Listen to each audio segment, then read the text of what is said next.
하나님을 경험으로 알기 위해라는 제목으로 오늘 말씀 나누도록 하겠습니다. 우리가 지난주에 하나님 아는 것에 대해서 나눴죠. 하나님 아는 것은 about God이 아니고 knowing God이다. 하나님에 관하여 아는 것과 하나님을 아는 것은 다르다라고 말하면서 그 미국의 사우스웨스턴의 총장인 다니엘 에이킨 박사가 하나님 아는 것에는 네 가지가 반드시 포함되어야 된다라고 말한 부분을 인용해서 설명했어요. 첫째로는 하나님 아는 것은 어, 지식적으로 아는 거다. 성경 공부를 통해서 아는 것이 포함되어야 된다. 두 번째로는 성령의 조명으로 영적으로 인격체이신 하나님을 개인적으로 아는 일이 일어나야 된다라고 그랬고요. 세 번째로는 도덕적으로 아는 게 포함된다. 그러니까 하나님을 진짜 알면 도덕적인 영역에서 우리의 삶에 열매가 맺어지게 된다라는 의미고요. 네 번째로는 경험으로 알게 된다라고 나눴어요. 경험으로 안다는 것은 이례적으로 주님을 만남을 통해서 한번 은혜 받은 것으로 끝이 아니라 은혜 받은 이후에 주님과 지속적으로 동행하는 가운데 하나님을 개인적으로 아는 것이다 라고 나눴어요. 오늘은 특별히 그 하나님을 경험으로 아는 것이 무엇인지, 그러니까 어떻게 하나님을 경험으로 더 알 수 있는지의 중요한 영역, 원래 세 가지를 오늘 살피려고 했는데 일부 예배 시간에 보니까 한 가지밖에 못 살폈습니다. 그래서 하나님을 경험으로 알기 위해 진짜 중요한 우리의 신앙적 태도와 자세가 무엇인지 이 부분을 살펴보려고 합니다. 우리가 하나님을 경험으로 아는 실제적인 능력 있는 삶이 되기를 소망하고요. 우리가 그 자리에 있으면 좋겠습니다. 오늘날 교회 안에는 하나님에 관한 지식은 많지만 하나님을 그러니까 성경 공부도 많이 하고 설교도 많이 들고 교리적 지식도 많이 있지만 이상하게도 삶의 자리에서 하나님을 믿음으로 의지하는 일은 잘 많이 못 사는 것 같습니다. 중요한 선택 앞에서 하나님께 물어야 되는데 묻지 않고요. 자기 경험, 자기 계산, 자기 판단으로 움직입니다. 은혜를 받았다고 말하는데 그 은혜를 하나님을 더 깊이 신뢰하는 믿음으로 연결하지 못합니다. 말씀을 들었다고 하지만 실제 순종의 자리에까지 가지 못하는 경향이 많습니다. 그래서 신앙생활은 오래 했지만 성숙한 자리까지는 가지 못합니다. 하나님을 인격적으로 만났다고 말하지만 지속적인 동행 속에서 하나님을 경험하며 살아가는 지식이 자라지 못합니다. 과거에는 뜨거운 은혜가 있었지만 오늘의 삶 속에서는 하나님을 실제로 의식하지 못하는 경향이 많습니다. 그래서 우리는 하나님을 알아야 합니다. 제가 가끔 하는 설교를 듣고 어떤 분들은 좀 힘들어하는 경향이 있더라고요. 왜냐하면 뭐 하나님 아는 거 우리 다 아는데 뭐 그런 얘기를 또 하나 이런 생각이 들기도 해요. 근데 여러분, 하나님이 인격체시라면 인격체이신 하나님을 아는 것은 한 번 또는 지식으로 좀 안다고 아는 게 아니잖아요. 우리 부부간에 살아도 왜 같이 살아도 잘 모를 때가 있잖아요. 생소하고 낯설 때가 있잖아요. 그래서 이런 표현이 있죠. 열 길 물속은 알아도 한 길 사람 속은 알지 못한다. 하물며 인격체이신 하나님을 우리가 어떻게 알 수 있겠어요? 그분에 관한 이론적인 지식을 안다고 그분을 개인적으로 그리고 몇 가지 체험을 했다고 우리가 말할지 몰라도 그건 부분적인 지식이거든요. 그러니까 우리가 하나님을 아는 데서 계속 자라가는 일이 필요해요. 더 많이 알고 더 많이 알고 더 많이 알고, 그리고 하나님을 아는 만큼 우리가 하나님을 신뢰하고 또한 신뢰하는 만큼 우리가 하나님의 영광을 이 땅에서 경험하며 체험하며 누릴 수 있거든요. 이것은 하나님을 전혀 모른다는 뜻이 아니라 이미 하나님을 믿고 하나님을 만난 사람도 하나님을 더 깊이 알아가야 된다는 뜻입니다. 성경의 믿음의 사람들이 그랬죠. 모세는 이미 하나님을 만난 사람이죠. 그런데 출애굽기 33장 13절에서 보면 이렇게 말하거든요. 주의 길을 내게 보이사 내게 주를 알리시고, 그러니까 주의 길을 내게 보이사 내게 주를 알려주십시오 라고 고백했습니다. 다윗도 마찬가지입니다. 시편 25편 4절에 보면 여호와여 주의 도를 내게 보이시고 주의 길을 내게 가르쳐 주십시오 라고 구했습니다. 사도 바울도 그렇습니다. 신약성경 27권 중에 13권이 사도 바울에 의해 쓰여졌다고 본다면 얼마나 주님을 더 많이 알까요? 그런데 빌립보서 3장 10절에서 빌립보서는 그의 사역 말년이거든요. 그의 사역 그야말로 말년이에요.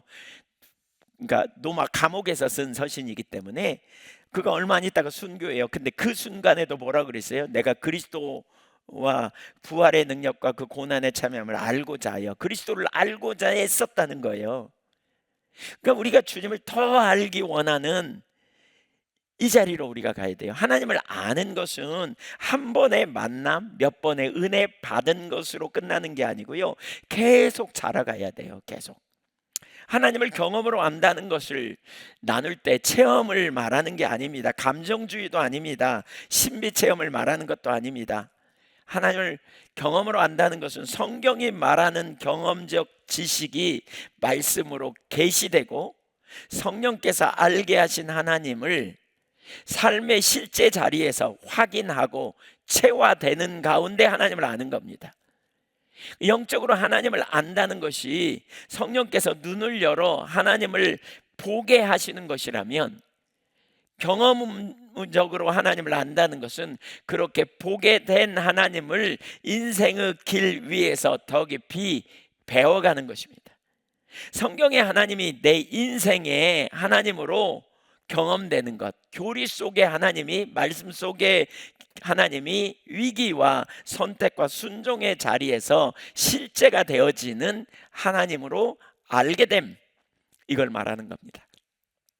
하나님에 대한 교리가 고난 속에서 신뢰로 바뀌고, 하나님에 대한 말씀이 선택의 순간에 우리의 길이 되고, 하나님의 은혜가 다음 걸음을 위한 믿음의 표지가 되고, 하나님의 명령이 순종의 자리에서 생명의 길이 될 때 우리는 하나님을 경험으로 알게 됩니다.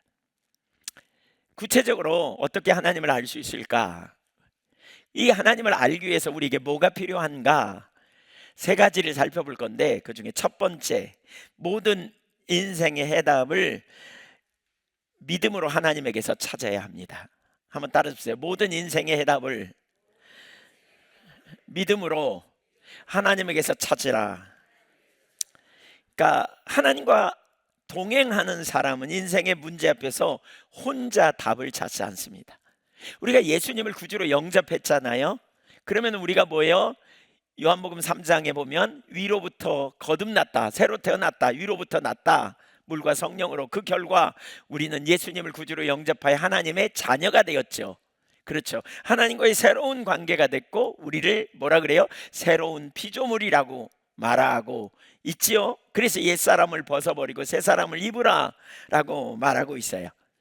그러니까 이제 혼자 답을 찾는 게 아니라 자기 지혜, 자기 경험, 자기 계산만으로 움직이지 않고 삶의 모든 순간에 우리를 구원하신 하나님, 우리의 피난처요, 우리의 상급이 되시고 우리의 변호사가 되시고 원더풀 카운셀러가 되신 주님을 힘입어 주님을 의식하고 주님께 묻고 주님의 뜻을 구하고 주님이 주시는 빛을 따라 걸어가는, 빛을 따라 걸어가는 삶을 사는 것입니다. 여러분, 성부 하나님을 우리 아버지요, 공급자요, 피난처라고 고백합니다. 맞습니까? 네, 우리는 성자 예수님을 우리의 구원자요, 길이요, 진리요, 생명이며 우리를 위해 간구하시는 중보자라고 고백합니다. 맞죠?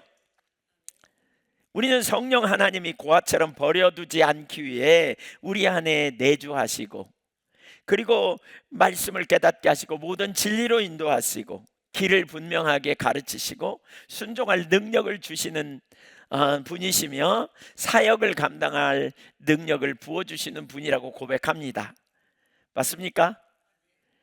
그렇다면 성삼위 하나님이 우리의 모든 영역에서 우리의 힘이 되시고, 우리의 진리가 되시고, 우리의 생명이 되시고, 우리의 보호자가 되시고, 우리의 위대한 상담자가 되시고, 우리의 능력이 되시고, 우리의 전략을 가지신 분이시란 말이에요, 우리의 삶에. 그렇다면 우리는 어떻게 살아야 됩니까? 이제 우리가 거듭나고 예수 그리스도 안에서 하나님의 자녀가 된 우리는 주님 안에서 해답을 찾는 일을 해야 돼요. 주님 안에서 답을 찾아내는 일을, 구하는 일을 해야 돼요. 만약에 그렇지 않다면 우리의 삶과 우리의 고백은 분리돼요. 입술로는 예수님이 구원자라고 말하고, 입술로는 예수님이 통치자요 주님이라고 말하고, 우리는 창조주 하나님에 의하여 창조된 피조물이고, 하나님이 우리 아빠가 되시고, 우리를 고아처럼 버려두지 않기 위해 오신 성령 안에서 그분이 우리의 동행하시면서 우리를 모든 진리로 인도하신 분이라고 입술로 고백한다면, 우리는 우리에게 만나는 수많은 문제, 위기, 어려움, 모든 문제 해답을 누구 안에서? 주님 안에서 찾고 해결해 나가야 돼요. 맞습니까? 그렇지 않다면 우리의 삶은 우리의 고백 따로, 우리의 삶 따로 나눠질 수밖에 없습니다. 입술로는 하나님을 아버지라 부르면서 삶의 문제는 내 힘으로 풀고, 예수님을 길이라 고백하면서 실제 선택은 내 선택대로 하며, 성령님을 인도자라 말하면서 그분의 조명과 인도하심을 구하지 않는다면 뭔가 잘못된 것이지요. 그것은 하나님을 아는 자의 삶이 아닙니다. 그것은 하나님과 동행하는 삶에서는 매우 동떨어진 삶이라고 할 수 있습니다. 그러나 하나님과 동행을 추구하는 사람은 삶의 모든 자리에서 이렇게 물어야 돼요. 주님, 이 문제 속에서 주님의 뜻이 무엇입니까? 주님, 제가 어떤 길을 걸어야 합니까? 성령님 말씀을 깨닫게 하시고 제가 가야 할 길을 분별하게 하소서. 주님이 모든 상황 속에서 주님이 어떤 분인지를 알게 하소서. 성령님이 우리 안에 영원히 우리 가운데 떠나지 아니하고 우리 안에 내주하시면서 우리에게 성령님에 대하여 다양하게 말하죠. 원더풀 카운셀러라고 말하는데, 놀라운 상담자일 뿐만이 아니라 뭐예요? 지혜와 모든 그 진리로 인도하시고, 모든 것을 가르치시고, 모든 것을 생각나게 하시고, 또 우리를 인도해 주시고, 또 능력을 주시고 이끌어 주시는, 고아처럼 버려두지 않기 위해 오신 분이라면 우리는 그 안에서 답을 찾아야 되는데, 그렇지 않다면 우리는 그 삶이 올바르지 않은 거죠. 실제 성경은 이 삶을 가장 선명하게 보여주는 구절 중에 하나가, 성경은 그걸 말하는데 그 구절 중에 하나가 잠언 3장 5절 6절입니다. 우리 오늘 읽은 본문이죠. 볼까요? 시작. 너는 마음을 다하여 여호와를 신뢰하고 내 명철을 의지하지 말라. 너는 범사에 그를 인정하라. 내 길을 지도하시리라. 저는 제가 참 좋아하는 성경 구절 중에 하나가 잠언 3장 1절부터 10절까지를 전 참 좋아합니다. 근데 그 중에 이 5절 6절은 우리가 어떻게 살아야 하는지를 가르쳐 주거든요. 이 말씀은 단순한 성공 공식이 아닙니다. 하나님 믿으면 네가 원하는 일 잘 풀려, 뭐 이걸 말하는 게 아닙니다. 하나님을 경외하는 사람이 인생의 길을 어떻게 걸어야 하는지를 가르칩니다. 여기 신뢰하다, 우선 이 문장을 좀 잘 보면 너는 마음을 다하여 여호와를 신뢰하고 라고 말하는데, 여기 신뢰하다라는 히브리어 바타흐는 머리로 인정한다는 뜻이 아니에요. 안심하여 기대고 의지하되 자신을 온전히 맡긴다, 이 말입니다. 저는 이 구절을 생각하면서 뭘 생각했냐면, 짐을 잔뜩 실은 지게. 그 지게는 뭐에 의지해요? 작대기에 의지하잖아요. 짐을 잔뜩 실은 이것처럼 우리가 텅 믿고 맡기는 것. 왜 어떤 성경 번역 학자들이 이렇게 어느 부족에 들어가 가지고 복음을 전했는데, 그 성경을, 요한복음을 번역하려고 이렇게 하는데, 성경 번역에 그 부족들이 안 쓰는 단어가 있더래요. 그 단어가 뭐냐면 믿음이라는 단어예요. 그래서 이 학자들이 그 부족들을 따라다니면서 믿음이라는 단어를 무슨 말로 대체했을까라고 이렇게 생각하면서 따라다녀 봤더니 믿음이란 말을 턱 맡기는 것이라고 표현하더래요. 그래서 요한복음 3장 16절에 하나님이 세상을 이처럼 사랑하사 독생자를 주셨으니 이는 누구든지 저에게 턱 맡기는 자마다 멸망치 않고 영생을 얻게 하려 하심이라, 이렇게 번역했다는 거 아니에요? 믿음을 정확하게 번역한 거예요. 믿음은 맡기는 거예요. 맡기는 거, 신뢰하는 거.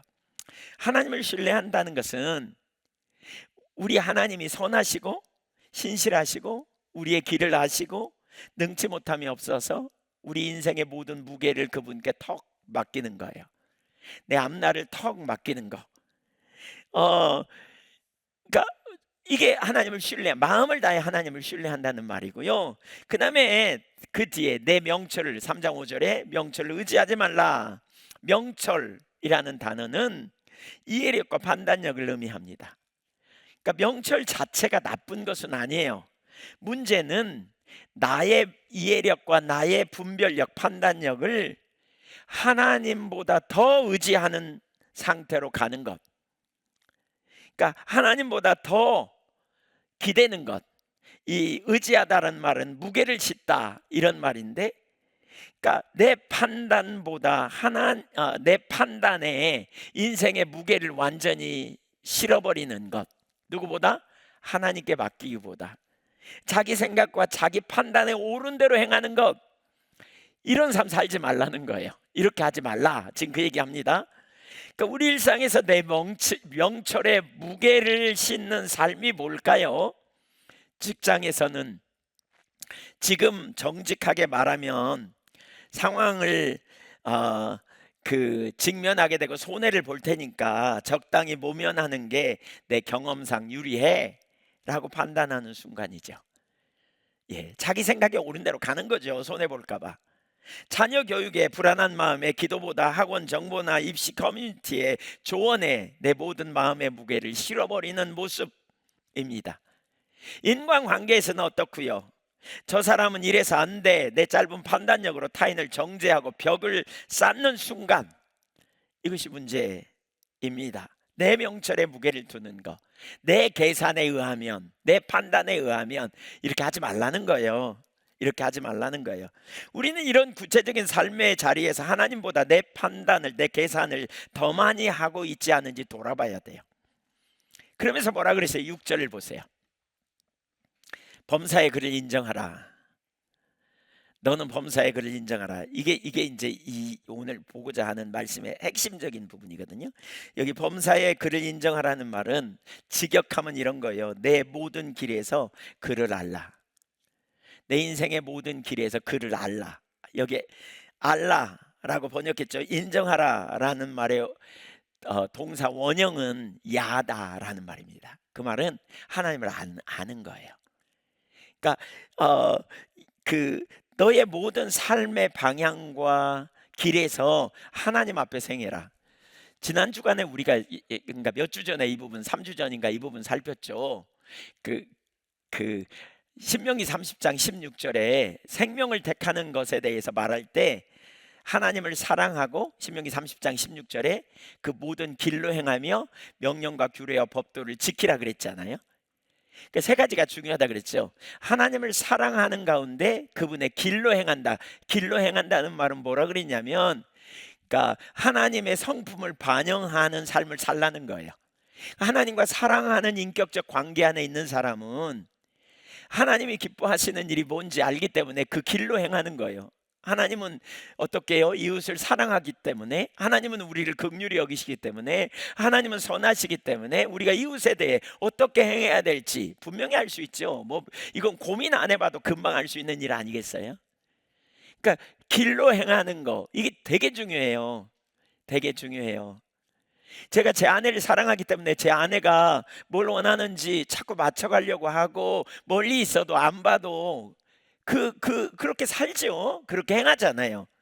하나님 앞에서 우리가 이 삶이 되게 중요해요. 길로 행한다는 말은, 그렇죠? 하나님 보시기에 합당한 성품, 하나님의 성품을 반영하는 길로 우리가 행하는 거예요. A냐 B냐 C냐 이게 아니고요. 이거 잘 몰라도 돼요. 어떤 때는 하나님이 뭘 기뻐하실까? 그분의 성품이 뭘까? 그분의 의도가 뭘까? 그분의 뜻이 뭘까? 하나님이 누군지 알면 우리 그냥 길로 행하는 거죠. 살아가면서 하나님을 택하고 하나님 의지하고 하나님 신뢰하는 믿음의 길로 반응하며 나아가는 것. 그래서 우리 모든 인생에 하나님의 길로 행하되 그를 알라, 그를 인정하라. 이건 뭐냐면 그분 앞에서 행하라는 거예요. 코람데오의 삶이에요. 코람데오, 리프네 야훼 그랬죠. 범사에 그를 인정하라. 그 말은 그쵸, 관계적으로 알고 인격적으로 알고 경험적으로 아는, 하나님을 아는, 하나님과 내가 관계가 있어. 경험적으로 알아, 인격적으로 알아. 그러니까 어떻게 하라고요? 내 판단 위에 인생의 무게를 실지 않고 내 모든 삶에서 하나님 앞에서 하나님이 기뻐하시는 길로 행하라는 거예요. 하나님께 묻고 하나님 앞에서 결정하고, 그러면 하나님께서 너의 길을 하나님의 뜻과 생명의 방향으로 곧게 해주실 거다. 곧게 하신다는 거예요. 여기서 지도하시리라는 말은 곧게 하다, 바르게 하다라는 뜻입니다. 그러니까 우리가 살아가면서 내 명철 의지하는 것 내리고, 이게 이제 교만하면 자기 명철을 의지하거든요. 경험, 지식, 지혜 이런 거 다 끄집어 들여가지고 하나님의 말씀보단 이걸 선택해. 변했어요? 안 변했어요? 안 변한 거예요. 이건 그러니까 말씀을 따라 우리 삶을 가는 거예요. 그러면서 어떻게 해요? 하나님 앞에서 우리의 모든 인생을 묻고 찾고 그리고 선택하는 거예요. 그리고 따라가는 거예요. 주님의 길을. 이렇게 하면 주님이 어떻게 해요? 내 모든 길을 지도하시리라, 이끄시리라 라고 말합니다. 그러니까 이것은 쉽게 하시겠다 이 말이 아닙니다. 때로는 막으시기도 하고, 때로는 기다리게 하시기도 하고, 때로는 돌이키게 하시기도 하고. 그래서 우리의 길을 하나님의 길에 맞게 살도록 이끄신다 그 말입니다. 하나님의 뜻대로 사는 삶의 비결이 여기 있습니다. 그러므로 우리는 하나님 앞에서 살아가야 합니다. 하나님 앞에 사십시다. 하나님 면전 앞에서. 이 말이에요. 니프네 야훼라 그랬죠. 야훼 앞에서. 이게 구약 성경이 되게 많이 나오는 하나님의 임재 앞에서 그런 의미예요. 면전 앞에서. 하나님이 보시면, 여러분의 집에 있을 때 제가 여러분 집에 가가지고 딱 가만히 보고 앉아 있으면 여러분 어떻게 행동하시겠어요? 어떻게 한번 가볼까요? 네, 별로 원치 않으시죠? 네. 근데 주님은 우리 안에 거주하시고 함께 하신단 말이에요. 그러니까 니프네 야훼는 뭐냐? 우리가 주님 앞에 살아가는 거예요. 주님 앞에서. 주님 앞에서 내 모든 인생길을 살아가는 거예요. 그러면서 뭐냐? 주님의 길을 찾고 주님의 길을 묻고 주님의 길이 뭔지 뜻이 뭔지 우리가 이렇게 해결해 가는 것, 그럴 때 우리가 주님의 길을 올바로 갈 수 있게 하신다라는 거예요. 여기에 중요한 네 가지 그 자세가 있어요. 이렇게 우리가, 그러니까 여러분 보십시오. 조금 이해를 돕기 위해서 제가 좀 더 설명을 해보면 이런 거예요. 우리가 구원받고 새로운 피조물이 됐어요. 우리는 하나님의 자녀가 됐어요. 그러면 우리 믿는 하나님은요 누구예요? 쉽게 표현하면 초월자예요. 능치 못함이 없는 전능하신 온 땅의 창조주예요. 근데 초월자로만 머물지 않고 그분이 우리의 아빠가 되세요. 내제자. 구약의 신약자들 중에 성경은 하나님이 초월자라는 걸 반절쯤 드러내시고 내제자라는 사실을 반절쯤 드러낸다 이렇게 표현하거든요. 초월자이며 내제하세요. 하나님은 여호와는 나의 목자, 이게 다 뭐예요? 내제하신 하나님을 설명하는 거죠. 그 양을 품에 안으시는 하나님, 이게 다 내제하신 하나님이에요. 초월자이며 이거는 못할 리 없는 무한한 분, 영원하신 분, 지식의 한계가 없는 전지하신, 능력의 한계가 없는 전능하신 무한하신 하나님이 우리의 아빠가 되심. 그래요. 그래서 하나님을 뭐라고 말하냐면 시편 18편의 다윗은 여호와는 나의 산성 피할 바위, 나의 보호자, 나의 능력, 나의 힘이라고 표현해요. 그러면 우리는 이제 그 주님을 힘입어서 살아가는 거잖아요. 그렇죠? 우리는 그 주님을 힘입어서 살아요. 우리는 피조물이에요. 우리는 창조주를 힘입어서 그분의 공급과 그분의 은혜와 그분의 지혜를 힘입어서 이 땅에 살아가야 되잖아요. 그렇죠? 바로 그 삶을 살아나는 거예요. 지금 그 삶을, 그러니까 범사의 주를 인정하는 것은 바로 그 삶을 우리가 살아야 한다는 거예요. 그래서 이 땅에 사는 동안 부지런히 그 삶을 살기를 힘쓰며 나아가는 일이 필요해요. 근데 이게 쉬워요, 어려워요? 이게 자연스러워요, 어려운 일이에요? 예, 이럴 땐 우리 시니어들이 대답하시는 거예요. 경험을 많이 해보셨잖아요. 쉬워요, 어려워요? 예, 시니어들이 어려우시다면 어려우신 거예요. 쉽지 않아요. 금방 우리가 주의 뜻이 뭔지 아나요? 잘 몰라요. 금방 하나님의 길 물은데 돼요? 잘 몰라요. 금방 안 보여요. 어떤 때는. 그러면 어떻게 해요? 어떻게 해요? 그래서 뭐가 필요하냐면 우리 인생에 수많은 문제가 만나고 우리 예수 믿는다고 평안하진 않잖아요. 만사형통하진 않잖아요. 문제가 없어지는 건 아니잖아요. 문제가 있고 위험도 있고 어려움도 있고 또 때로는 어떤 예상치 못한 일도 일어나고 그러잖아요. 그 하나님이 우리 하나님이고 우리 아버지신데 우리 아빠신데 우리를 돌보시는 걸 우리가 확신하는데 하나님이 그냥 하나님이라고 말하고 있지 않고 지혜가 부족하거든 꾸짖지 않고 후히 주신 여호와께 구하라 그러셨는데 그 하나님이신데 우리에게 필요한 순간 구하고 찾으라고 그러셨는데 우리는 그럼 뭐 해야 되느냐? 그 하나님을 향해 나가야 되는 거죠. 이게 믿음이에요. 이게 믿음. 이때 믿음으로 나갈 때 우리가 적극적으로 해야 되는 네 가지 태도가 있는데 그 중에 첫째는 말씀 앞에 서는 거예요. 말씀 앞에 서는 것. 시편 119편 105절 한번 읽어볼까요? 시작. 주의 말씀은 내 발에 등이요 내 길에 빛이니이다. 그래서 주님 앞에서 답을 찾는 사람은 하나님의 말씀 앞에 나가요. 제가 목회하면서 되게 어려움이 있을 때마다 위기가 있을 때마다 제가 그 디모데 후서를 공부하다가 하나님이 저를 사역자로 목회자로 부르셨다는 걸 제가 깨달았거든요. 소명을 받았거든요. 그래서 목회하면서 위기가 있을 때마다 답이 안 보일 때마다 제가 디모데 후서를 폈습니다. 디모데 후서를 펴다가 답이 안 보이면 또 디모데 전서도 읽고 목회서신. 근데 그럴 때 많은 경우에 하나님이 이렇게 깨닫게 하셨어요. 어떻게 해야 되는지. 이 길이 보이더라고요. 많은 경우에. 성경에 우리에게 길이 있어요, 여러분. 그래서 성경을 가까이 하고요. 성경을 많이 읽어야 돼요. 디모데 전서 3장에 보면 지난번에 봤죠. 디모데후서 3장에 보면 성경은 우리를 구원하기에 그리고 영적으로 성숙되기에 유익한 통로인 것을 가르치고 있지 않아요? 자기 경험의 길로 걷지 않고 세상 여론의 빛으로 걷지 않고 말씀을 발의 등과 길의 빛으로 삼아가는 이러한 일이 일어나야 돼요. 두 번째로는 뭐냐? 기도하는 거예요. 기도. 시편 143편 8절 보실까요? 시작. 아침에 나로 하여금 주의 인자한 말씀을 듣게 하소서. 내가 주를 의뢰함이니이다. 내가 다닐 길을 알게 하소서. 내가 내 영혼을 주께 드림이니이다. 이것이 하나님께 묻는 사람의 아침 기도입니다.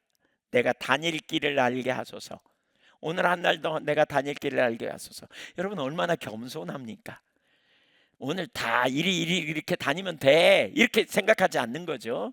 겸손하게 오늘 또 하나님 만날 사람 만나게 하시고 다닐 사람 내가 누구를 의지하여 살지 알게 해주세요라고 구하는 거예요.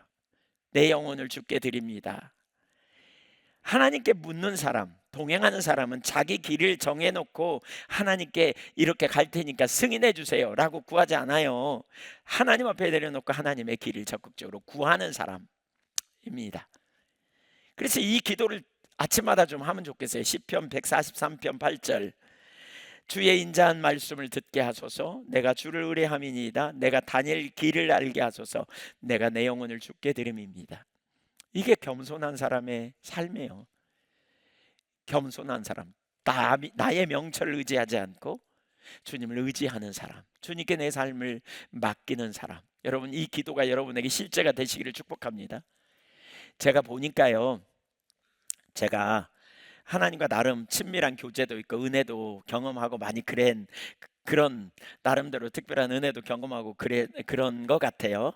근데요, 어떤 순간 제가 교만한 자리에 확 빠져버리는 경험을 하게 되더라고요. 근데 뭐가 문제인지 알았어요. 아침에 주님 찾고 아침 저녁으로 주님 찾는 자리에 가 있지 않으면, 우리의 눈이 주님을 향하지 않으면 금방 옆으로 갑니다. 옛날에 엄청 은혜를 받았던 사람도 주님 안 찾으면 쏜살같이 처박힙니다. 그러면 자기 중심으로 확 돌아가고, 자기 중심으로 돌아가면 머릿속에서 하나님을 제외시키거든요.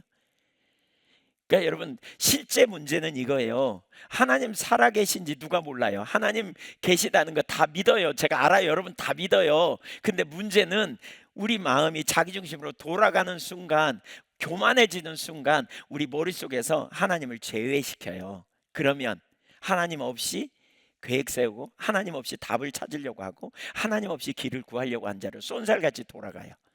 그러면 그때부터 성경은 이론이 되고요, 우리 믿는 하나님은 멀리 계신 하나님쯤으로밖에 안 느껴져요. 현실에 불평하고 원망하고, 감사라는 말 많이 들어도 감사가 안 나오는데 어떻게, 왜 안 나와요? 하나님의 인식에서 떠나거든요. 그러니까 어리석은 자는 그 생각에 이르기를, 그 사상에 하나님이 없다 하도다. 12명의 정탐꾼이 하나님 몰라서, 10명이 하나님 몰라서 그 가나안 땅 약속 몰라서 그 땅에 가면 다 죽을 거라고 말했겠어요? 하나님 알아요. 그들은 하나님 안다고 고백했을 거예요. 그날 아침에도 만나 주워 먹었을 거예요. 그날 아침에도 만나 주워 먹고 갔을 거예요. 근데 와가지고 한다는 말은 뭐예요? 하나님 우리 저 땅에 들어가면 다 죽었다. 이게 무슨 얘기예요? 생각 속에 하나님이 떠나버린 거라니까요. 그래서 우리가 하나님을 지속적으로 찾는 일이 필요해요. 지속적으로. 우리가 매일 아침 주님 앞에 엎드려 주님 한 분만으로 만족하고, 매일 아침 주님의 말씀을 가까이 대하면서 말씀을 묵상하고, 주님과 나와의 인격적인 대면 안에 우리가 머물러 있어야만 우리 삶에 강력한 능력이 있어요. 환경이 요동하지 않고요, 우리 삶을 맡길 수도 있고요, 진정한 생명이 거기 있어요. 신앙은 행위 잘 지키는 게 아니에요. 우리 신앙은 인격체 대신 하나님과의 교제의 관계이기 때문에, 믿음은 지적인 몇 가지 사실을 지적으로 동의하는 게 아니고 살아계신 주님을 믿는 거예요. 신뢰하는 거예요. 전능하신 그분을 알고 그분을 신뢰하는 게 우리의 믿음이기 때문에 실제적으로 우리가 그 자리에 기도로 나가야 돼요. 기도로. 세 번째, 성령의 조명을 구합니다. 에베소서 1장 17절, 우리 주 예수 그리스도의 하나님 영광의 아버지께서 지혜와 계시의 영을 너희에게 주사 하나님을 알게 하시고, 성령의 조명이 필요하다는 사실을 알아요. 그래서 깨닫게 해달라고 계속 구하는 게 필요하죠. 하나님 아는 것은 단순히 인간 지성의 결과가 아니라 눈을 열어주셔야 돼요. 성령님이 깨닫게 해주셔야 돼요. 말씀을 성령님이. 이 일이 필요해요. 또 하나님께 묻는 사람은 네 번째로 공동체적 지혜를 무시하지 않아요. 독불장군이 아니거든요. 그래서 우리 모두에게는 공동체가 필요하고요, 그래서 공동체의 지혜를 구하는 게 정말 중요해요. 혼자 결정하지 않습니다. 하나님을 의지하는 사람은 자기 판단이 전부라고 여기지 않습니다. 겸손한 사람이죠. 이게 하나님께 묻고 말씀 앞에 서고 기도하며 하나님을 경외하는 주변에 누가 있는지 찾아서 그에게 조언을 구합니다. 자기 명철을 의지하지 아니하고 범사에 하나님을 인정하는 삶의 사람은 바로 이렇게 합니다. 왜? 어찌하든지 주님의 길에 가야 승리가 있음을 알기 때문에 그래요. 어찌하든지 주님의 길이 가장 완전함을 알기 때문에 그렇게 가는 거예요. 내 생각, 내 이론, 내 논리를 가지고 가는 게 아니고. 잠언 15장 22절을 한번 볼까요? 잠언은 의논이 없으면, 같이 읽어보죠. 시작.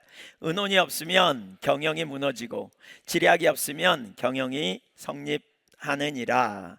여기 보세요. 의논이라는 단어가 히브리어로 소드라는 말이거든요. 신중한 협의, 지혜로운 조언이에요. 그러니까 지혜자의 조언이 필요한 신중한 협의, 이게 없으면 경영, 마음에 품고 추진하는 계획이나 생각이 무너질 수밖에 없다는 거예요. 그 다음에 지략이 많으면, 여기 지략이 많다는 말은 조언자들이 많으면, 분별력을 가진 조언자들이 많으면 그 말입니다. 경영이 성립된다, 견고하게 되어진다, 그 말입니다. 견고해진다. 그래서 겸손한 자는 하나님 범사에 나의 길을 주님께 맡기잖아요. 주님을 의지하죠. 주님 앞에서 길을 따라갈 때 하나님께 묻되 하나님 앞에서 길을 자꾸 찾는 거예요. 이런 상황에 어떻게 할 건가? 이 같으면 내가 어떻게 하려? 이 상황에 내가 뭘 할까요? 이 같으면 내가 어찌하리요? 이 구절이 어디 나오냐면 그 이삭의 아내 리브가가 자기 아내가 자기가 쌍둥이를 베었다는 걸 알아요. 그랬더니 하나님 앞에서 묻죠. 이 같으면 내가 어찌하리요? 여러분, 리브가는 진짜 믿음의 사람이었어요. 뭐 우연히 오다 가다 얻어 걸린갑다 이러고 끝나지 않았어요. 그 상황을 하나님 앞에서 하나님의 뜻이 뭔지를 찾았던 사람이에요. 그러니까 하나님 앞에 묻는 거죠. 우리가 이 태도가 필요해요. 여러분의 인생에 일어나는 수많은 문제들이 있잖아요. 위기의 문제들, 선택해야 될 순간, 예상치 못한 일들, 이 모든 문제들 하나님 앞에서 정리하고 풀어가고 해답을 발견하고 그분의 응답을 경험하고 이렇게 하려고 태도를 취해야 돼요. 이런 자세가 필요해요. 하나님이 생명이거든요. 하나님이 생명. 하나님이 답이잖아요. 하나님께 묻는다는 것은 자기 주관을 하나님의 뜻이라고 우기는 것이 아니에요. 중요한 문제를 자기 생각만 믿고 성급하게 결정하는 것은 위험하다는 의미입니다. 누구나 한계가 있어요. 그래서 지혜로운 사람은 자기 판단을 절대화하지 않습니다.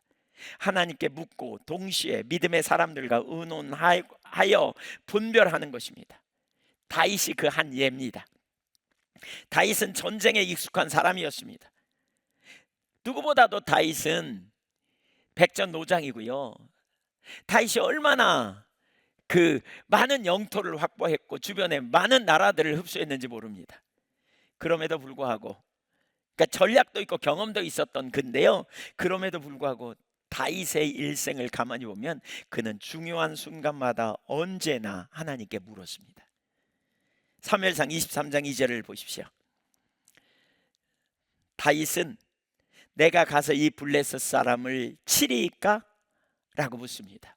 여호와께서 다윗에게 이르시되 가서 블레셋 사람을 치고 그 일날을 구원하라 하십니다. 다윗은 철저히 하나님을 의존하는 사람이었습니다. 이게 겸손이고 이게 믿음입니다. 사무엘하 5장 19절에서도 보십시오. 다윗이 여호와께 여쭈어 이르되 내가 블레셋 사람에게 올라가리이까? 여호와께서 그들을 내 손에 넘기시겠나이까? 하니 여호와께서 다윗에게 말씀하시되 올라가라. 내가 반드시 블레셋 사람을 내 손에 넘기리라 하신지라.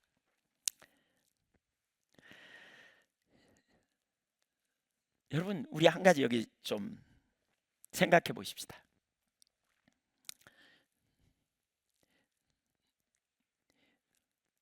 다윗은 백전노장이었다니까요. 잘 들으세요. 여기 백전노장이었어요. 잘했어요. 그리고 이 경험이 축적됐을 거예요. 전쟁의 경험이 축적됐을 거예요. 상당히. 그러면 그 다음 주면 전쟁의 경험이 있으니까 그냥 내가 가도 다 이겨 그러고 가기가 쉬울까요? 어려울까요? 훨씬 쉬워요. 그러게.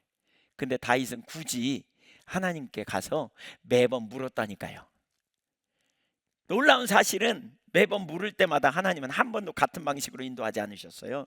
어떤 때는 올라가라 하셨고 어떤 때는 정면으로 올라가지 말고 뒤로 돌아가라고 하시고, 하나님이 전략을 가지고 그때그때마다 주신 전략을 따라 나갈 때 승리하거든요. 자, 여기서 우리는 우리 자신과 다윗의 차이를 한번 돌아봐야 돼요. 여러분 하나님이 전략을 가지신 걸 믿으십니까? 인생의 답을 가지셨다고 우리 다 고백합니다. 근데 우선 우리는 다윗처럼 하나님께 묻고 있는지, 우리가 만나는 인생의 위기나 어려운 상황에 어떤 순간에 사업을 하든지 어떤 일을 결정하든지 하나님께 묻고 있는지 돌아보시자고요. 여러분이 묻는다면 하나님의 길을 찾고 구하려고 했다면 너무 잘하셨습니다. 더 나아가 그렇다면 매 순간마다 익숙한 경험이 아니라 과거의 성공의 이력을 가진 그 경험이 아니라 매번 새롭게 하나님 앞에 겸손히 묻고 길을 찾고 구하는 자리로 나아가고 있는지 돌아보십시오. 그런 관점으로 본다면 우리는 다윗과 굉장히 멀리 있습니다. 모르긴 몰라도 우리 중에 대부분은 그럴 겁니다. 다윗과 우리의 차이가 뭘까요? 다윗은 하나님을 믿었습니다. 우리도 하나님을 믿는다고 말합니다. 다윗은 하나님이 유일한 길이고 유일한 생명임을 믿었습니다. 우리도 그렇게 고백합니다. 근데 왜 그는 그렇게 하고 우리는 안 할까요?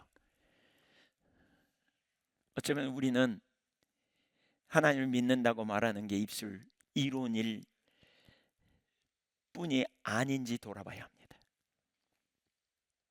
실제로 하나님이라면, 하나님이 정말 답이라면, 하나님이 우리의 유일한 처방이라면, 하나님이 생명이라면, 하나님이 우리의 유일한 처방을 갖고 계시다면, 이사야 11장 2절에 여호와의 신에 대해서 말하면서, 하나님의 성령에 대해서 말하면서, 칠중 성령에 대해서 말하면서 모략과 재능의 영이라고 말하거든요. 이것은 전쟁에 능하신 분으로서 전략을 갖고 계시는 분, 예. 지혜와 총명의 영, 모략과 재능의 영, 지식과 여호와를 경외하는 영, 성령이에요. 성령은 전략을 가지고 계세요. 내가 어떻게 해야 될지 이 순간에 뭘 해야 될지 가르치시는 분이에요. 그렇다면 우리는 어떻게 해야 돼요? 성령을 의지하여 묻고 인도를 받고 따라가야 되겠죠. 맞습니까?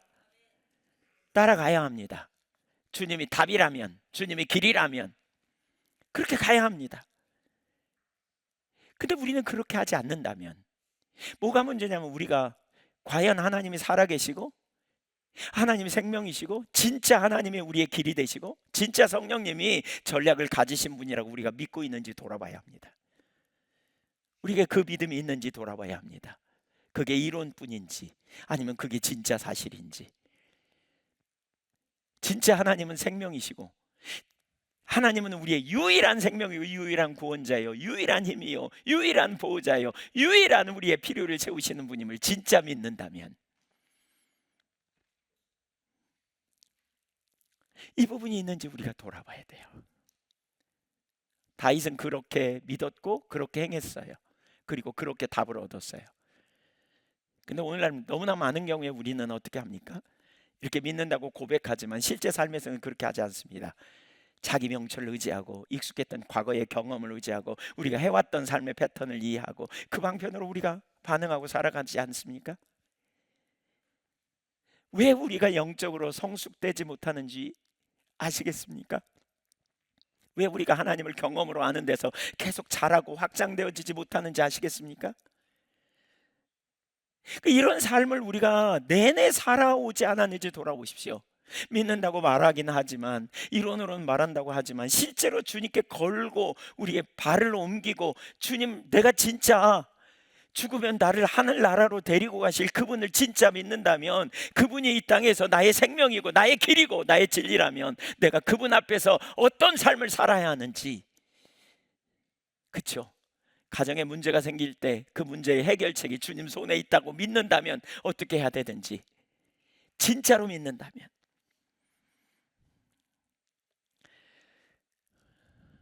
우리 자신의 믿음을 돌아보십시오. 이런 관점에서 본다면 우리 믿음 진짜 없습니다. 아니, 있는 분도 계십니다. 그러나 우리 중에 상당히 많은 분들은 진짜 없습니다. 관념 속에 주님은 계시지만 실제 삶 속에서는 내가 길이고 내 경험이 곧 진리인 것처럼 그렇게 살아갑니다. 내 계산이 답인 것처럼 그렇게 살아가니까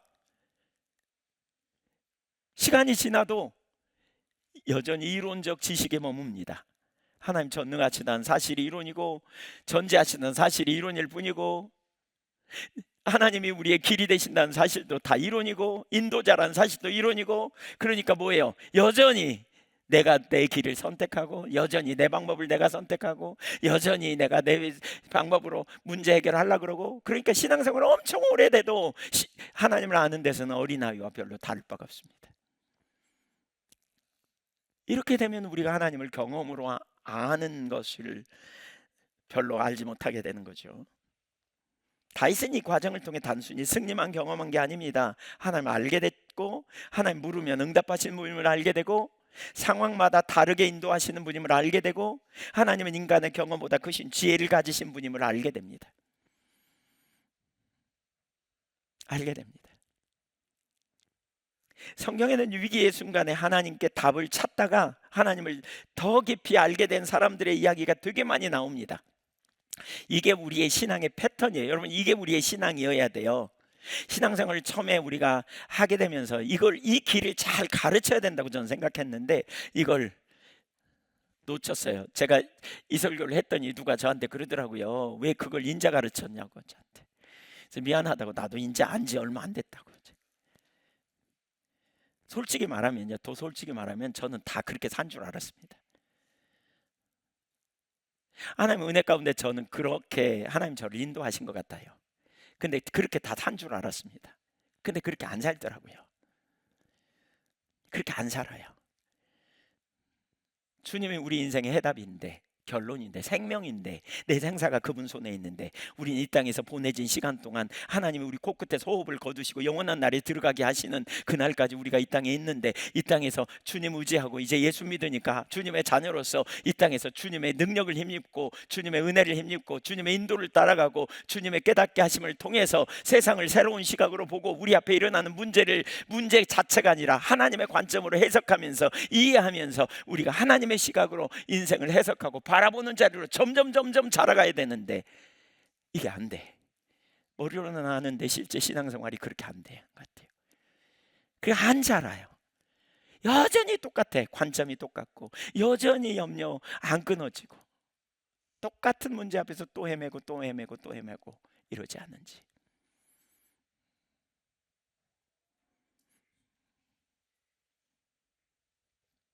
여호사밧은 역대하 20장에 모압과 암몬 연합군이 쳐들어온 큰 위기 앞에서 역대하 20장 12절에 이렇게 말합니다. 우리 하나님이 그들을 징벌하지 아니하시나이까. 우리를 치러 오는 이 큰 무리를 우리가 대적할 능력이 없고 어떻게 할 줄도 알지 못하고 오직 주만 바라보나이다. 위기가 왔어요. 위기의 순간에 그는 하나님 외에는 대안이 없음을 알고 하나님께 나간 거예요. 이게 믿음의 행위입니다. 왜? 구원자는 하나님이니까. 그래서 하나님께 나간 겁니다. 믿는 대로 나간 겁니다. 그랬더니 어떻게 했어요? 하나님이 그 상황을 통해서 그 자리에서 자기 백성을 위해 싸우시는 분, 사내리 군대 18만 5천을 천사 한 명 보내서 쓸어버리잖아요, 하나님이. 그래서 하나님을 경험으로 알게 되는 일이 일어난 거죠. 히스기야는 열왕기하 19장에서 사내립의 편지, 위협하는 편지를 보냅니다. 하나님을 조롱하고 위협하는 편지를 보냅니다. 그러자 그가 그 편지를 받았을 때 어떻게 합니까? 아이고 어떻게 염려하고 근심하며 그가 스트레스 받아서 위장병 걸린 이런 게 아니고 그 편지를 받았을 때 그가 그 편지를 성전에 가서 펴놓고 기도하기 시작합니다. 하나님 앞에 답을 구합니다. 그는 그 문제를 혼자 붙들고 두려워하지 않았습니다. 그 자리에서 하나님 의지하고 나갑니다. 그때 하나님이 자기 백성을 지키시며 자기 영광을 위해 일하시는 분임을 체험적으로 알게 되는 놀라운 은혜가 있습니다. 바울은 어떻습니까? 육체의 가시를 놓고 3번 죽게 간구합니다. 여러분, 이거 대단하지 않습니까? 육체에 문제가 생겼어요. 근데 그걸 놓고 뭐 했다고요? 하나님 앞에 간구하기 시작했어요. 하나님, 이거 고쳐주세요. 그때 하나님 뭐라 그러냐? 내 은혜가 너에게 좋게. 한 번만 기도하지 않았어요. 2번 기도하고 3번 기도했어요. 그리고 이렇게 집중적으로 기도했더니 하나님이 뭐라 그러시냐면, 약할 때, 네가 약할 때 내가 강해. 이 진리를 깨닫게 됩니다. 여러분, 저는 다윗에게서 바울에게서 이걸 봅니다. 자기 인생에 일어나는 어떤 문제가 있잖아요. 그 문제를 그냥 넘기지 않았어요. 살다 보면 그런 일도 있지. 뭐 그런 일도 있어. 그리고 그냥 넘기지 않았어요. 바울은 그걸 갖고 뭐 했냐면 하나님 앞에 나아갔고요. 하나님, 이 문제를 하나님 간섭해 주세요. 하나님이 생명이시잖아요. 하나님이 나의 능력이시잖아요. 이 문제 돌봐주 어떻게 해요? 하나님 이게 뭐예요? 그러자 하나님이 깨닫게 하신 거예요. 약할 때 강함. 자기 앞에 있는 인생의 문제를 그냥 스스로 해결하지 않고요, 그 문제를 하나님의 관점에서 해석하고 정리하고 넘어간 거예요. 이런 일들이 쌓이면 어떻게 될까요? 믿음이 생기는 거예요. 예수 믿으면서 인본주의적으로 해결하는 사람들이 있어요. 막 인간적으로 풀어가는 사람이 있어요. 예수 오래 믿어도 여전히 인본주의적인 해결책으로만 자라가기 때문에 믿음이 안 자라요. 근데 일어나는 모든 문제를 하나님의 앞에서 가지고 가서 풀어가고, 정말 이 상황을 어떻게 이해해야 될지, 어떻게 대면해야 될지, 어떻게 알아야 할지 직면하고 하나님 앞에서 정리해가는 사람. 이 사람은 뒤를 돌아 그렇게 보면서 자기 인생에 하나님을 신뢰하지 않는 영역에서 해석도 하나님으로부터 오지 그 벗어난 삶의 영역이 하나도 없다는 걸 깨닫게 되는 거죠. 이런 사람이 빚어지는 사람이에요. 이런 사람이 광야를 통과할 수 있어요. 이런 사람이. 그렇지 않으면 원망과 쓴뿌리가 해결이 안 돼. 해결이 안 돼. 그런 사람이 광야를 통과하고 그런 사람이 하나님의 사람으로 빚어지는 사람이에요.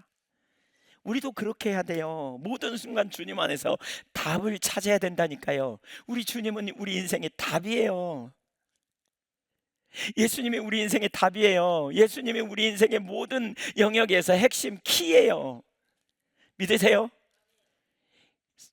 그래서 시험이 우리에게 오죠. 시험이 올 때 주님이 어떻게 하라고 우리에게 가르치잖아요. 고린도전서 13절에 보면 이렇게 말해요. 사람이 감당할 시험 밖에는 너희가 당한 것이 없나니 오직 하나님은 미쁘사 신실하사 너희가 감당하지 못할 시험 당함을 허락지 아니하시고 시험 당할 즈음에 또한 피할 길을 내사 너희로 능히 감당하게 하시느니라.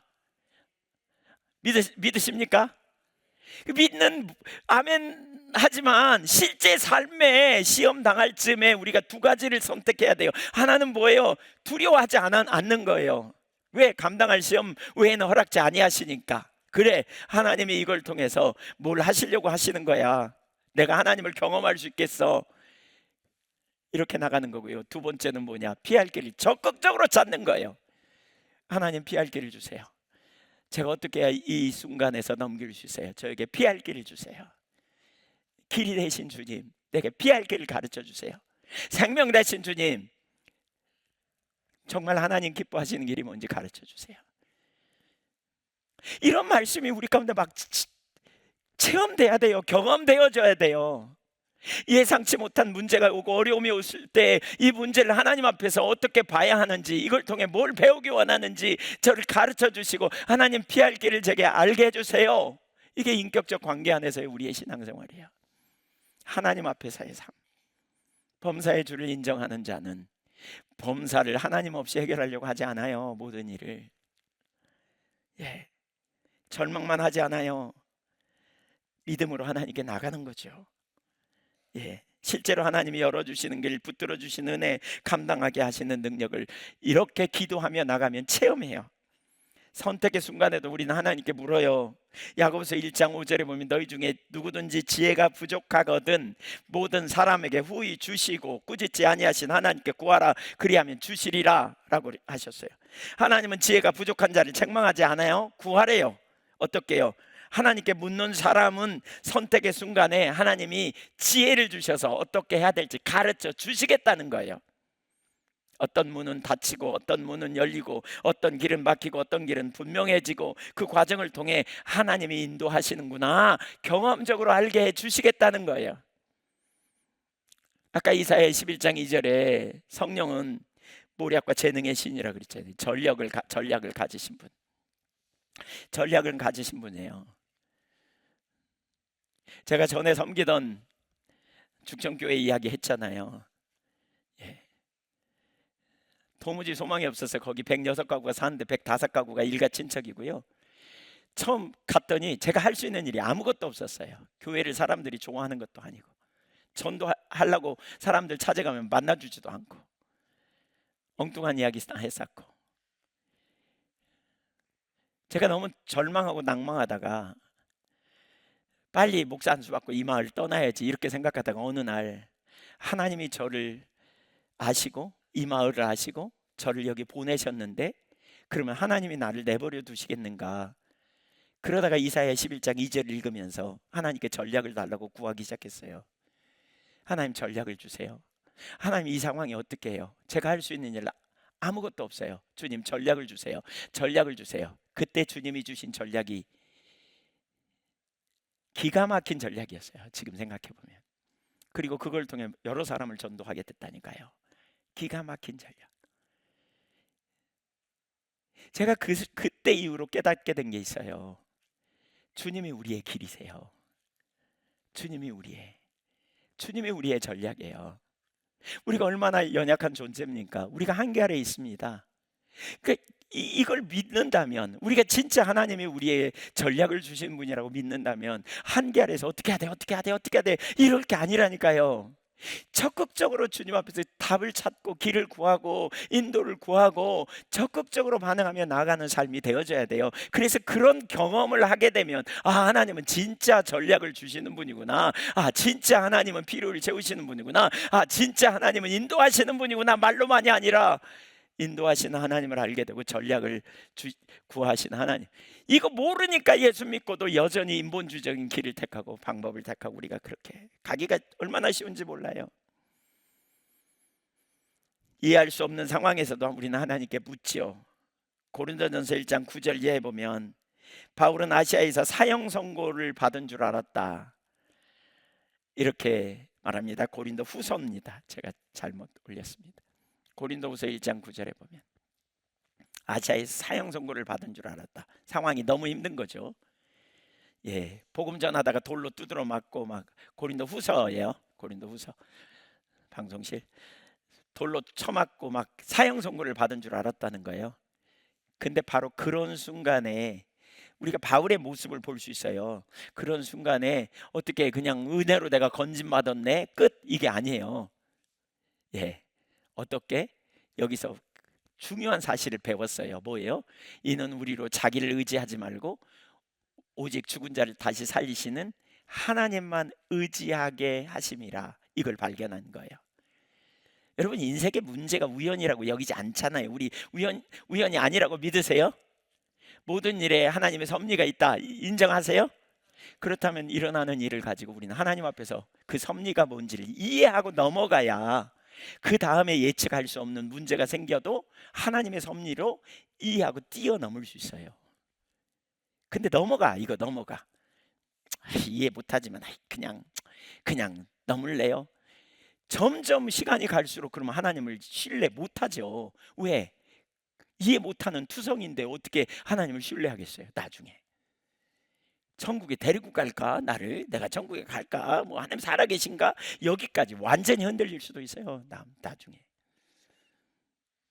하나님 진짜 필요를 채우시는 걸 경험 못 해봤는데 필요할 때 정말 하나님 앞에 나아가 그 필요를 채워주시도록 구하는 자리까지 가지 못하면 실제적 믿음이 어떻게 자라겠느냐고요. 기도응답도 마찬가지예요. 빌립보서 4장 6절 아무것도 염려하지 말고 다만 모든 일에 기도와 간구로 너희 구할 것을 감사함으로 하나님께 아뢰라. 그리하면 모든 지각에 뛰어난 하나님의 평강이 그리스도 예수 안에서 너희 마음과 생각을 지키시리라. 기도하면 항상 내가 원하는 방식으로 문제가 해결된다, 이 말은 아닙니다. 그러나 기도 속에서 하나님의 평강을 주십니다. 여러분 속에 염려가 있다고 생각해 보세요. 불안해요, 마음이. 그때 뭐 하라고요? 하나님께 구하래요. 염려와 불안이 있으면 그거 갖고 이렇게 스트레스 받지 말고 모든 지각에 뛰어나신 하나님 앞에 구하래요. 그러면 하나님이 우리 속에 평강을 주신대. 평강을. 이 경험이 있어야 돼요. 이런 경험이 있어야 돼요. 그것이 실제로 하나님을 의지하는 삶이고, 이 의지하는 삶 가운데서 우리 믿음이, 우리가 하나님을 경험으로 아는 것이 실제가 되고 우리 믿음이 자라게 되죠. 자라게 돼요. 모든 순간 모든 상황에. 이렇게 하나님과 지속적으로 동행하며 모든 순간에 하나님에게서 답을 찾을 때 우리는 경험으로 하나님을 알게 되죠. 이처럼 하나님께 답을 찾는 사람은 문제 해결만 얻는 것이 아니라 하나님이 어떤 분인지, 우리 신앙의 길이 뭔지를 분명히 알게 됩니다. 그런 의미에서 하나님 백성들의 위기는, 그런 의미에서 본다면 하나님의 백성들이 만나는 위기는 하나님과 하나님의 의도를 깊이 알 수 있는 기회가 됩니다. 한번 따라서 위기는 기회가 된다. 그래서 하나님의 사람들을 광야로 인도하는 게 빚어지는 거죠. 그런 의식 없이 광야로 가면 죽어나요. 광야에서 맨날 혼돈하고 맨날 헤매고 맨날 낭망하고 원망 불평하고 쓴뿌리로 결국 죽어요. 하나님은 우리의 해답이에요. 하나님은 우리의 생명이고요, 우리의 생수시죠. 우리의 영원한 만족과 기쁨이 되시죠. 그래서 우리가 그 주님 안에서 문제를 풀어가는 이 훈련이 우리에게 필요해요. 주님 없이 여러분의 문제를 넘기지 마세요. 인생의 문제를 넘기지 마세요. 그런데 중요한 게 있어요. 모든 위기가 자동으로 기회가 되는 건 아니에요. 빚어지는 기회가 되는 건 아니에요. 이사야 30장에서 남왕국 유다는 위기의 순간, 그러니까 북쪽의 아수르라고 하는 강대국이 침공하려고 하자 애굽의 힘을 의지합니다. 보통 우리가 위기가 오면 어떻게 해요? 하나님의 사람들은 아까 여호사밧 임금처럼 하나님께 나아가 은혜를 구하고, 그렇죠? 아니면 우시아 왕처럼 정말 하나님께 성전에 나아가 기도하면서 답을 얻고 이런 자리로 가야 되잖아요. 근데 위기의 순간 이스라엘 백성들은, 남왕국 유다는 애굽의 사신들을 보냅니다. 그리고 도와달라고 구합니다. 이사야 30장 2절 한번 보실까요? 시작. 그들이 바로의 세력 안에서 스스로 강하리 하며 애굽의 그늘에 피하리 하여 애굽으로 내려갔으되 나의 입에 묻지 아니하도다. 하나님께 구하지 않았대요. 31장 1절에 보면 말과 마병을 의지하고 여호와를 구하지 아니했다. 인본주의 택했다는 겁니다. 하나님께 묻지 않고 인간적 수단을 최종 의지로 삼는 삶, 그 결과 영적 소경이 됩니다.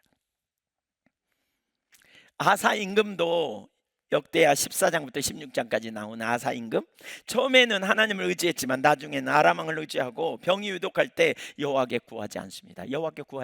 해답을 주님 앞에 구하지 않습니다. 그래서 결국 망하게 됩니다. 젊었을 때 한때는 하나님께 구했지만 은혜 좀 체험하고 난 다음에는 주님께 나가지 않습니다. 나름 우리가 이제 중간에 교만병에 가면 이렇게 가요. 옛날 받은 은혜를 갖고 우려먹고 하나님이 나를 여전히 사랑해, 나는 잘 알고 있어, 나는 괜찮아 이러면서 자기 의와 우월의식에 빠져가지고요, 하나님을 찾고 구하는, 배우려는 중심에 가지 못하면 그때부터 급속도로 추락합니다. 그러면 영적으로 침체됩니다. 그러면 우리가 하고 있는 모습을 보면 스스로 한심스러운 모습을 취합니다. 사울도 위기의 순간 하나님을 기다리지 못하고 자기 방식으로 문제를 해결하려고 하죠. 이런 일이 반복되면 신앙은 삶과 분리됩니다. 이렇게 되면 하나님을 안다고 말하지만 위기의 순간에는 하나님 없이 사는 체질로 굳어집니다. 하나님 없이 사는 체질로 굳어져요. 그래서 믿음은 매우 있는 것 같은데 결정하는 거 보면 인본주의적으로 결정하는데 너무나 익숙해요. 그냥 물이 낮은 곳으로 흐르듯이 그냥 자동으로 가버려요. 자동으로.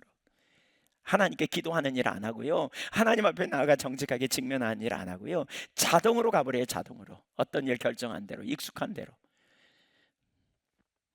제가 가끔 어느 단체 집회에 가면 그 단체는 하나님을 알자, 하나님 아는 것이 모토예요. 근데 너무 죄송하지만 그 영적 전쟁, 중보기도 이런 거 얘기할 때 언제나 똑같아요. 그게 뭐냐면 땅받기예요. 여호수아에 나오는 땅받기. 어느 지역에 가서 땅받기 하는 게 중보기도라는 생각해요. 그래서 제가 농담을 이렇게 말했어요. 성경에 땅받기 몇 번 나옵니까? 예? 한 번밖에 안 나옵니다. 근데 맨날 똑같은 거 합니까? 하나님 그렇게 안 하세요. 하나님 그때그때마다 하나님이 길이 되시고 전략을 내셨어요. 그러니까 우리가 겸손해야 되는 게 이거예요. 겸손이 이거예요. 하나님 앞에서 우리의 신앙이 굳어지면 자기가 경험했던 것, 자기가 아는 것, 자기가 가진 것 여기에 딱 기초해 가지고 변화되려고 하지 않아요. 이게 교만병에 걸려 있는 증거 중에 하나예요. 겸손한 사람은 어떻게 합니까? 끊임없이 하나님께 귀를 기울이고 하나님의 인도를 구하고 배우기를 원하고 사모하고 갈망하면서 주님의 길에 믿음으로 반응하며 나가거든요. 이게 우리 가운데 되어져야 돼요. 끊임없이. 사랑하는 여러분, 저와 여러분은 그 자리에 있기를 소망합니다. 위기는 두 갈래 길로 나눠집니다. 하나님께 묻는 사람에게 위기는 하나님을 더 깊이 아는 학교가 되지만, 하나님께 묻지 않고 인본주의를 택하는 사람은 점점 갈수록 하나님의 사람으로부터 멀어지고 믿음으로 살지 못하고 그게 굳어지면 그것이 신앙의 전부인 줄 알아요. 제 갈 길로 가는, 입술로는 하나님이지만 삶에서는 전혀 하나님 없이 사는 이 삶, 모든 순간에. 그래서 정말 우리에게 겸손해야 돼요. 겸손해야 돼요. 예. 시편 73편의 기자는 고난과 이해할 수 없는 상황을 만났을 때 하나님 앞에 나갑니다. 악인의 형통을 보고 혼란에 빠졌거든요. 그러자 그는 자기 판단으로 결론 내리지 않고 성소에 들어갔습니다. 73편 17절을 보십시오. 시작. 하나님의 성소에 들어갈 때야 그들의 종말을 내가 깨달았나이다. 상황이 당장 바뀌지 않았습니다. 그런데 하나님을 찾았더니, 이해할 수 없는 상황에 하나님을 찾았더니 그 환경을 다른 시각으로 보는 눈을 열어주셨어요. 하나님을 경험으로 알게 되는 거죠. 더 하나님의 의도를 알게 되는. 하나님은 때로 상황을 바꾸시기 전에 우리의 관점을 바꿔주시고요, 우리를 새롭게 하십니다. 그러므로 인생의 모든 해답을 하나님에게서 찾는 사람은 하나님을 교리로만 알진 않습니다. 그는 선택의 순간에 하나님을 인도자로 알고, 시험의 순간에 피할 길을 내시는 분으로 알고, 고난의 순간에 관점을 바꾸시는 분으로 알고, 기도의 자리에서 평강을 주시는 분으로 알게 됩니다.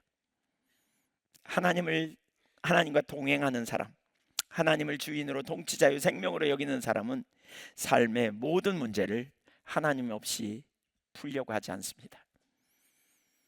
하나님 어제나 오늘이나 영원토록 동일하신 분이시고요, 우리의 영원한 통치자유 주인이십니다. 그분은 우리의 생명이잖아요. 시험의 순간에 피할 길을 내시고 선택의 순간에 인도하시는 하나님이십니다. 이걸 지적인 동의로만 끝나지 않고 실제로 믿음으로 주님 앞에 나아가 구하는 겁니다. 염려의 순간에도 기도 가운데 평강을 주신 하나님을 경험합니다. 이렇게 하나님께 묻고 하나님 앞에서 답을 찾고 하나님과 동행하면 하나님은 교리가 아니라 실제가 됩니다. 하나님은 능력이십니다. 하나님은 진짜 우리의 삶의 주인이요 통치자요 왕이 됩니다. 이렇게 나아갈 때 우리는 점점 하나님을 더 깊이 알게 되고, 우리는 점점 하나님을 올바로 이해하게 됩니다. 이렇게 시간이 지나면 지날수록 영적으로 성숙하고요, 이 사람이야말로 더 깊은 믿음의 세대로 주님을 기쁘시게 하는 삶을 살아갈 수 있게 됩니다. 사랑하는 여러분, 지금부터라도 늦지 않았습니다. 우리 지금부터라도 하나님 앞에서 여러분의 인생의 해답 고백하는 것처럼 하나님 앞에서 답을 찾아가십시다. 하나님 앞에서 길을 찾으십시다. 하나님이 우리의 생명이십니다. 하나님이 우리의 길이십니다. 하나님은 우리가 주님을 찾고 구할 때 응답하시는 주님이심을 믿으시기 바랍니다. 기도하겠습니다.